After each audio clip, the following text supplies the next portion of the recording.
You're listening to an Airwave Media Podcast. Feel like who art Ed? We'll try to spice it. Who art is Mr. Wood art Ed me? Good. Either way, it's ambiguous. It works on so many levels. I know. That's off to a great start. Welcome to Who Arted, weekly art history for all ages. I'm your host, Kyle Wood. Today we're looking at Diego Rivera. Now, I've actually already made another episode about Rivera and his City of Industry mural in Detroit, but today I wanted to do an updated one on him and another of his murals. Dream of a Sunday Afternoon in Alameda Central Park, because that's one of the required works on the AP Art History list. And this season, I'm focusing on those works to try to help all the American high school students trying to learn about 250 different artworks in the hopes of earning some college credit this spring. Today, Diego Rivera is less of a household name than his wife, Frida Kahlo. But in the early 20th century, he was the more established artist. As I was researching for this episode, I came across an article that was basically just saying how cute it was that the great artist's wife also liked to paint. It took Frida Kahlo a while to get her due, but if you want to learn more about her, I'll put a link in the show notes to my episode on her work. Rivera was born December 8th, 1886 in Guanajuato, Mexico. He and his twin brother were born to a wealthy family. But sadly, when Diego was just 2 years old, his twin brother passed away. As a 3-year-old, he was caught drawing on the walls, but instead of getting angry, his parents chose to encourage his creativity by hanging canvas and chalkboards on the walls.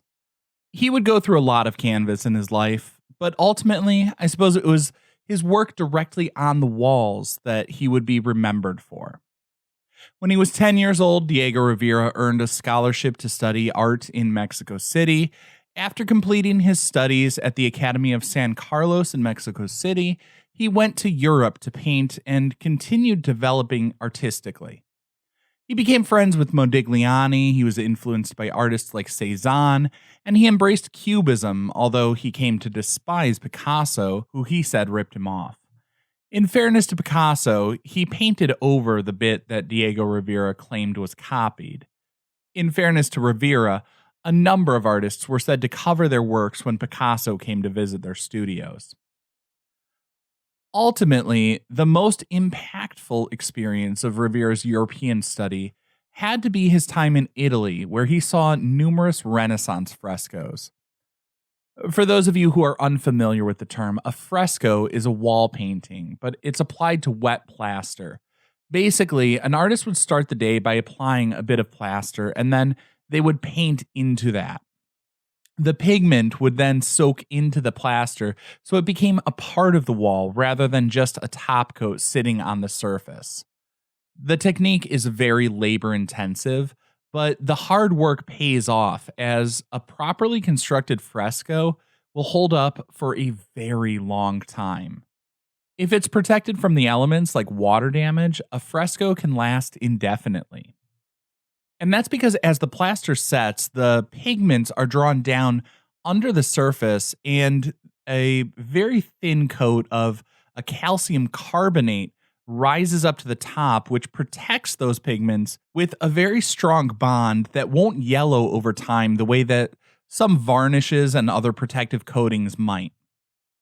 Now, in 1921, Rivera returned to Mexico and he joined the government-sponsored Mexican Murals program. Rivera became one of the most prominent Mexican muralists, along with Orozco and Sigueros. The idea of the Murals project was to unify the country after the Mexican Revolution. The murals gave artists an outlet to express their political beliefs, and the idea was to portray the ideals of the revolution and lift up the people. There was a great emphasis on the pride in the cultural heritage and the indigenous people of Mexico, as well as the workers who built the nation. In Dream of a Sunday Afternoon in Alameda Park, Mexico's rich and complex history comes to life.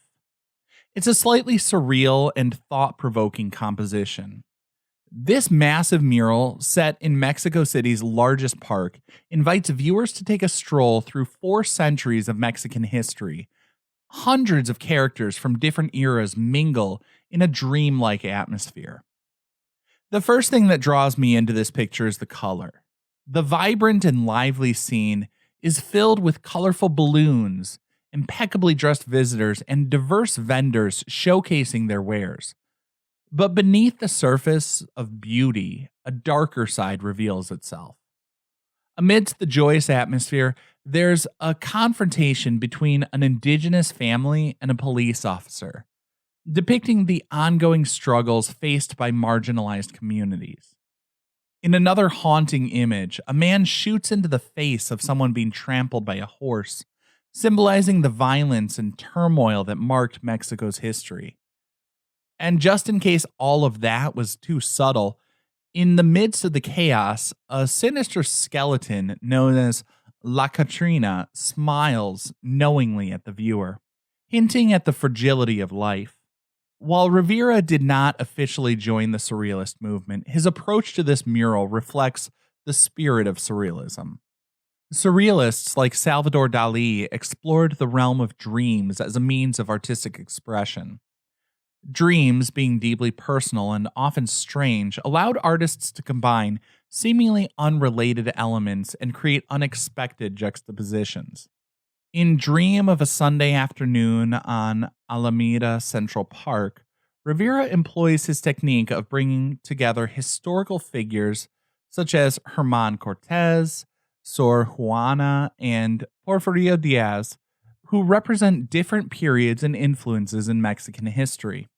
Now, one central character in the mural is La Catrina, a skeleton figure that originally emerged in the work of the printmaker Jose Guadalupe Posada. Posada used La Catrina to critique the Mexican elite, portraying her as a skeleton adorned by an elaborate boa reminiscent of the Mesoamerican serpent god Quetzalcoatl. Rivera includes Posada's portrayal of La Catrina to emphasize the connection between the artists and their shared critique of social inequalities. Another figure in the mural is the renowned painter Frida Kahlo, who stands behind a young version of her husband, Rivera himself. Kahlo's presence in the mural signifies her important role in Mexican art and culture. She also holds a yin and yang object in her hand, representing the interdependent forces of femininity and masculinity, as well as the complex and ever-evolving relationship between Rivera and Kahlo. As we read the mural from left to right, a chronological narrative unfolds. The left side portrays the conquest and colonization of Mexico, depicting the nightmares of religious intolerance and oppression faced by the indigenous peoples. Moving towards the center, the focus shifts to the fight for independence and the Mexican Revolution. And finally, the right side of the mural showcases modern achievements, where the ideals of land and liberty become tangible reality. In this remarkable mural, Diego Rivera weaves together the dreams, nightmares, and untold histories of Mexico, inviting viewers to reflect on the complexities of the nation's past and present. This concludes this week's episode of Who Arted, part of the Airwave Media Podcast Network. If you found this tolerable, please leave a rating or review on your favorite podcast app. You can find images of the work being discussed this week and every week on social media at Who Arted Podcast on Twitter, Instagram, and TikTok, and of course on the website whoartedpodcast.com. Podcast done.